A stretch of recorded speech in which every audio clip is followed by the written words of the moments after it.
Мы работаем в дистанционном формате. Все наши гости и спикеры находятся удаленно. Это тема дня в студии Алла Гаража. Здравствуйте.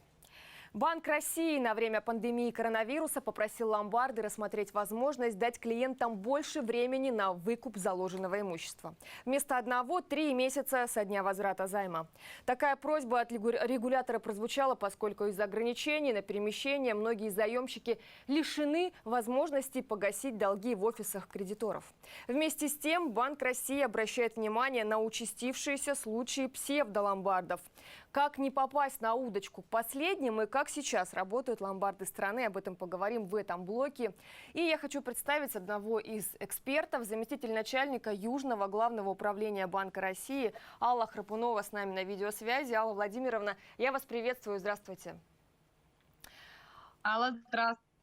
Услуги ломбардов традиционно пользуются популярностью у населения. Мы видим, что активно люди идут в них и сейчас. Но здесь задача не только получить деньги, за свои вещи, но и правильно разбираться в работе ломбардов. Давайте начнем, пожалуй, с того, какие гарантии ломбарды дают нашим гражданам. Да, самое главное, что должен знать каждый человек, ломбардные услуги предоставляет именно юридическое лицо. Что это значит? Любой офис ломбарда, если это легальный участник рынка, он должен быть именно как представительство или филиал именно этой организации. Второй аспект очень важный в названии организации обязательно должно быть слово «ломбард». И третий аспект. Каждый легальный участник рынка, к которому относится ломбард, он должен быть включен в реестр Банка России, который размещен на сайте cbr.ru. Таким образом, потребители защищены, когда они обращаются к легальному участнику рынка, законом. Кроме того, каждый ломбард, когда он принимает в залог вещь, которую принес потребитель, он страхует эти вещи. Что очень важно знать, вещи страхуются непосредственно ломбардом в пользу заемщика. Таким образом, ломбард не может брать дополнительные денежные средства для страховки. Средства страхуются самим ломбардом в пользу заемщика. И если наступает страховой случай, то страховая компания выплачивает эти денежные средства непосредственно потребителю. Каков принцип работы ломбарда? Вот, допустим, у меня пришла такая необходимость, мне нужно что-то сдать. Что обязательно я должна сделать, вот только переступив порог? Да, очень простой принцип. То есть если у вас есть ценная вещь, хочу обратить внимание, именно движимое имущество, или это ювелирные изделия, или какая-то техника, или же, например, автомобиль, вы приходите с этой ценной вещью в ломбард, передаете ее. Сотрудники ломбарда проводят оценку вещи, которые вы принесли. Когда определяется стоимость залога, то уже можно определить и размер займа. Денежные средства выдаются человеку, и определяется срок предоставления займа, а также процент, под который эти денежные средства выдаются. Дальше человек получает, во-первых, залоговый билет, а во-вторых, в табличной форме индивидуальные условия договора потребительского займа. Хочу обратить внимание, что ломбардная деятельность и проценты, которые устанавливаются ломбардами, они ограничены федеральным законом о потребительском займе, и проценты тоже имеют свои ограничения. На что нужно обратить внимание в залоговом билете? В залоговом билете указывается размер займа, срок, как я уже говорила, когда займ предоставлен и когда займ нужно вернуть, процентная ставка. Кроме того, вещь, которую вы передали в залог, в залоговом билете указывается название, описание вещи, стоимость, по которой ее оценили. Таким образом, из залогового билета можно все сразу понять. Что дальше? Чтобы получить вещь обратно от ломбарда, необходимо погасить залог и проценты. Вы уже говорили, что сейчас есть некоторые послабления, но по закону, даже если человек в установленный срок не смог погасить свой займ, то у него установлен льготный период. Это 30 дней. Что это значит? Если денежные средства мы не смогли сразу найти, то человек может в течение 30 дней этого льготного периода вернуть займ с соответствующим размером процентов, и ломбард в течение этих 30 дней вашу вещь не продает. То есть вы сможете ее получить обратно. А вот если уже не справились и не смогли уложиться в льготный период, то ломбард эту вещь продаст. Мгм. Алла Владимировна, к нашей беседе предлагаю подключить непосредственно сеть ломбарда, финансовый директор Александр Васильевич Жишкин с нами на связи. Александр Васильевич, здравствуйте, приветствую вас. Меры Добрый борьбы день. с коронавирусом увеличивают спрос на услуги ломбардов, да, ни для кого не секрет, но в то же время мешают этому спросу, поскольку не у всех есть физическая возможность туда прийти, нельзя посещать ломбарды. Как работают ваши ломбарды? Как-то вы на онлайн перешли? Какова работа сейчас в это время? Ну, мы, естественно, прислушиваемся и придерживаемся рекомендаций Центрального банка. Действительно, есть сроки, которые законом определены, в течение которого человек может пользоваться займом, и залоговая вещь, которая находится в ломбарде на хранении, она не может быть реализована. Ну, как уже говорили, что 30 дней, месячный срок, льготный период после срока займа, мы не имеем права реализовывать.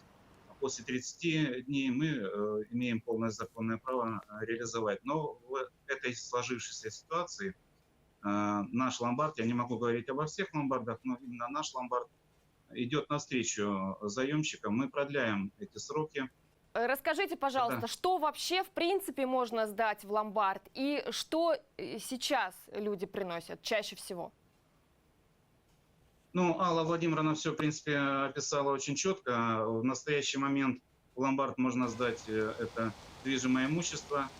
Но в основном из сложившейся, скажем так, практики ломбарды и мы в том числе принимаем в залог это ювелирные изделия из драгоценных металлов и принимаем технику. Ну, плюс еще автокредитование, которое не так, скажем, сейчас у нас именно конкретно идет, но тем не менее это направление развивается и тоже. То есть ювелирные изделия, бытовая техника и автомобиль. Хорошо, тогда такой вопрос. А что уж точно ни один ломбард не примет?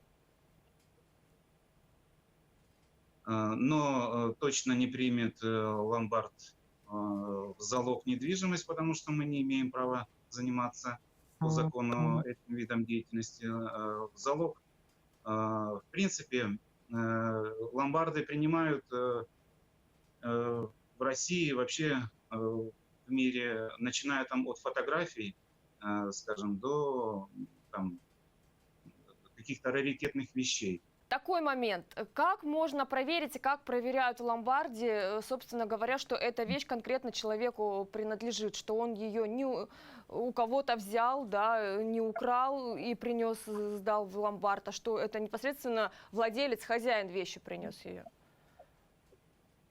Ну, здесь, скажем так, с автомобилями довольно-таки все просто, потому что сдать в залог может только владелец, и владелец определяется однозначно по предоставленным документам.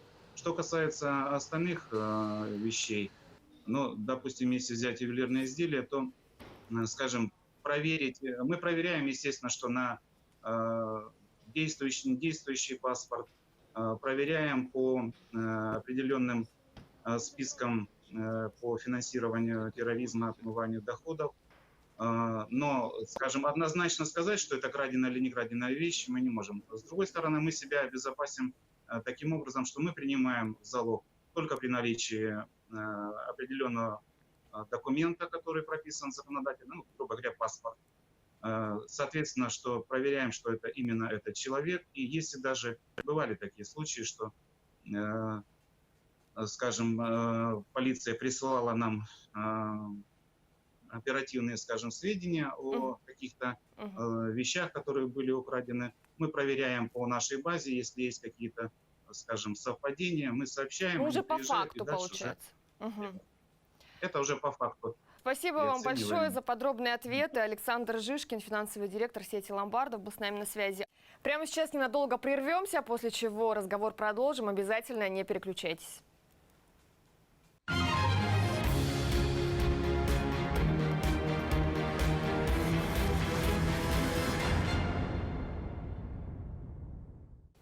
Это тема дня. Продолжаем разговор о работе ломбардов и о том, как отличить ломбард от лже-ломбарда.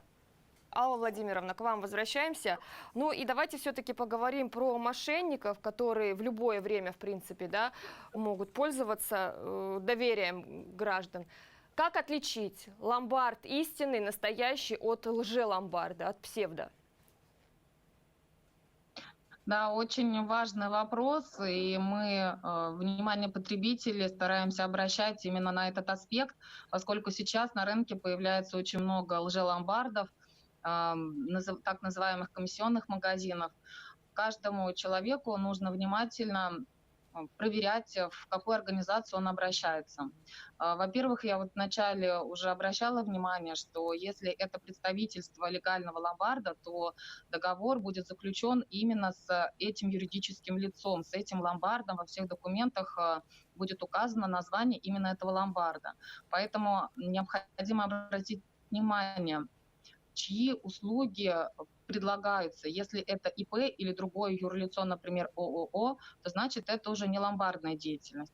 Второе, мы обсуждали, что в названии компании, к которой вы обратились, должно быть слово «ломбард». Это главный залог того, что это легальный участник рынка. И, конечно, АКВЭД, вид экономической деятельности, он тоже должен соответствовать финансовым услугам предоставления займов, хранения вещей. Что нужно сделать человеку? Во-первых, нужно проверить, состоит ли то юрлицо, куда он хочет обратиться, в реестре Банка России на сайте, мы уже обсуждали, cbr.ru.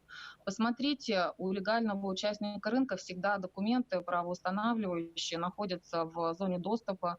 Можно посмотреть, проверить, что за документы и какое юрлицо там указано. Дальше необходимо посмотреть, какой договор и какие документы предлагаются подписать. Мы обсуждали с вами, что должен быть залоговый билет и индивидуальные условия договора займа.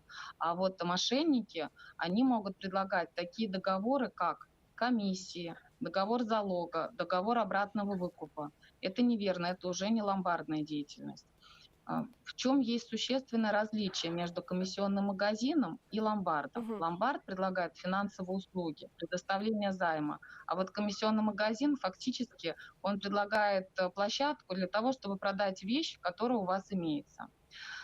Итак, если вам предлагают договоры, которые называются комиссия, обратный выкуп или возвратный лизинг, это уже не ломбардная деятельность, не подписывайте такие документы. Вы не будете защищены законом, и мегарегулятор в лице Банка России в данном случае уже не сможет повлиять на ситуацию и защитить интересы потребителей. Мы обсуждали, что легальный участник рынка берет в залог только движимое имущество.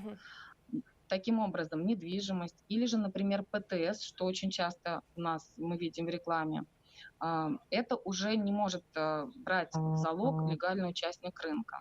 Более того, реклама таких услуг, она тоже является запрещенной. Ее, когда вы увидите, лучше сообщать о том, Вот, что такая кстати, реклама есть. Нужно обращать сообщать внимание куда? на... Если вдруг у человека подозрение вызвала та или иная организация, как бы подозрение в законности, куда сообщать, куда обращаться в таких случаях?